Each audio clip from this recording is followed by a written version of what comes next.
What's up, everybody? It's Terry Grassetti again. Thanks for tuning in to my YouTube page. Like I said, I'm going to try to keep you guys updated as much as possible with things that we got going on here at the gym. I don't know if you know this, but I'm also a college strength conditioning coach.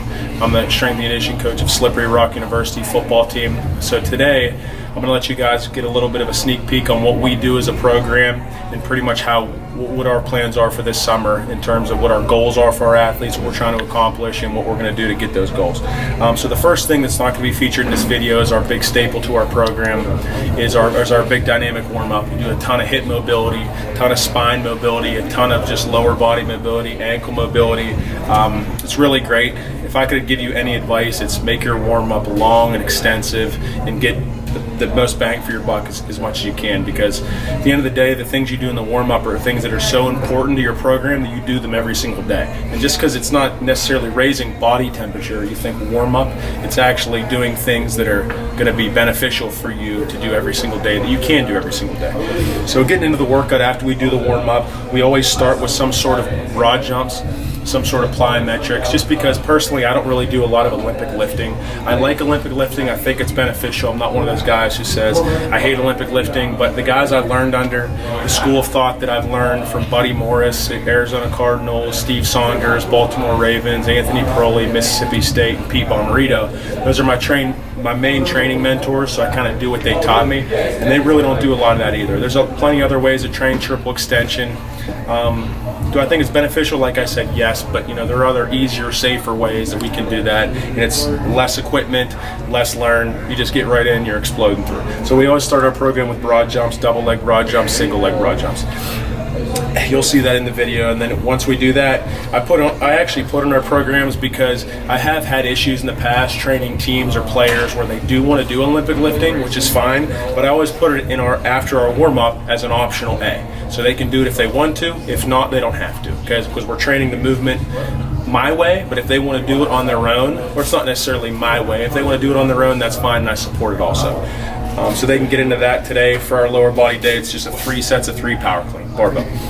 Okay, getting into the workout now, and then once all that's done, once our body's firing, central nervous system's up to speed, once our body temperature is raised up, we start with barbell jump squats. So we just have a barbell on our back. You'll see in the video exploding up as high as you can. The reason why we do that is just like I said before, beginning of the workout, taking advantage of just CNS max effort work. Okay, explosive as you can be, 5 sets of 3, as high as you can jump, and a long rest in between so that you can actually recover and then go max effort again.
So after the jump squats, we get into the actual training program.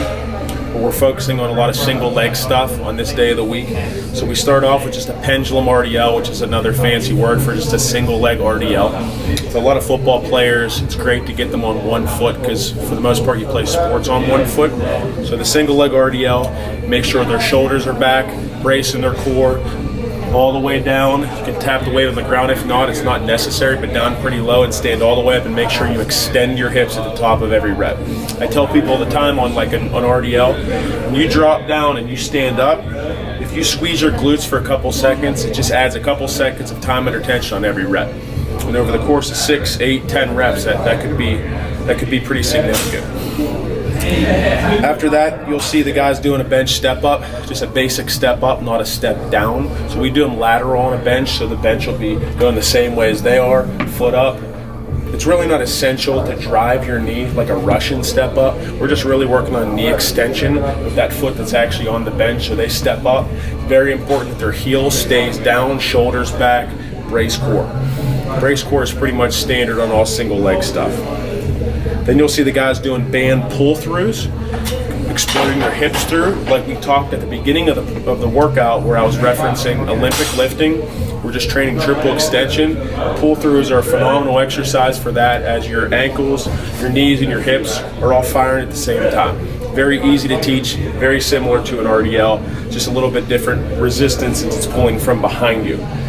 Then you'll see the guys doing a pistol squat. We do them on the floor, just with nothing, no bench, no boxes, if you can, or you can do it to a bench, or do it onto a bench. So when you do it onto a bench, the key is getting lower each week, not necessarily adding weight. So for instance, it'd be more beneficial for an athlete, instead of holding a 45-pound plate and doing this range of motion, to be holding no weight and dropping down lower. Range of motion always precedes weight, in my opinion. And then you'll see a single leg plantar flexion hip extension. We do a lot of dorsiflexion with our hip extensions, especially in the warm-up. So I switched it up into the single leg with the plantar flexion. At the end, you'll see guys manually resisting. The reason why they're manually resisting is just giving them a little bit more range, or giving them a little bit of tension at the top. They should be holding for 2. And also with the single leg plantar flexion, you're gonna get a lot more calf development as well as hamstring development. After that, we pretty much always do a different core circuit every day, depending on if it's upper, lower body, and what our emphasis is going to be. So today we just did put them through a basic dead bug little circuit.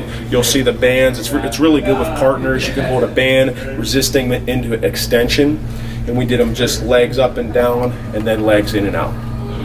So after the training session today, we do our conditioning. So you never really want to do speed training after you lift weights. It's always precedes. So today we were going to do more tempo-based stuff. I have our running all based off of positions. So obviously our linemen don't need as much volume as our receivers do. So when we do our tempo runs, first of all, tempo runs are always between 70 to 80% of max effort.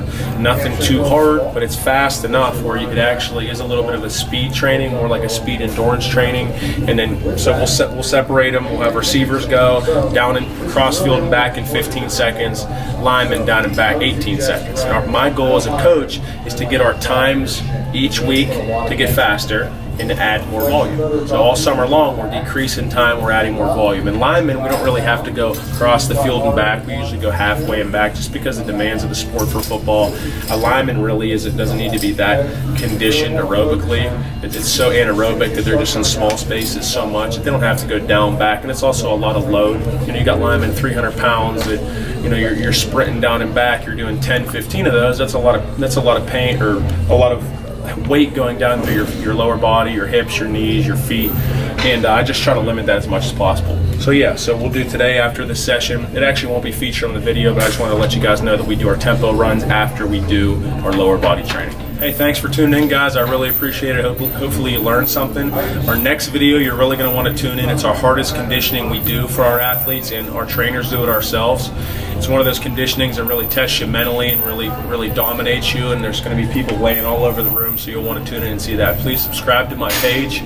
Please follow us on all social media, Terry Grissetti or Grissetti Performance. Thank you. Have a good day.